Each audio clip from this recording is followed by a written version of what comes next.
C'est vrai que j'ai déjà fait plusieurs transatlantiques, mais souvent en solitaire ou en double et dans l'autre sens. Donc pour moi, ça va être une première expérience en équipage sur une transat dans l'autre sens, sur la partie Atlantique Nord. Donc c'est des zones météorologiques que j'ai pas encore explorées. Donc voilà, je pense qu'on va beaucoup travailler cette stratégie sur l'Atlantique Nord retour et j'ai hâte de découvrir ce nouveau terrain de jeu. Oui, alors nous, on a en tête qu'avec cette étape qui compte double, tout est encore possible. On est tous assez proches en termes de points.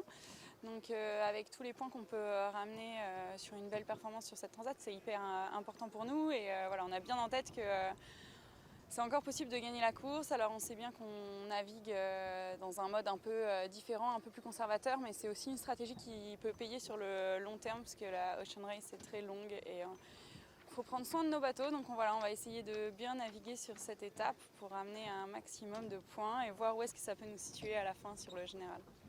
Moi, j'attends plutôt de découvrir les systèmes météo généraux, parce que c'est vraiment une partie de l'Atlantique dans ce sens-là que j'ai jamais exploré. Donc ça va être très intéressant. On a Alan qui est très fort en stratégie à bord, Paul aussi. Donc je pense que ça va être très intéressant de se pencher sur ces systèmes-là et pour moi d'apprendre un max sur cette étape.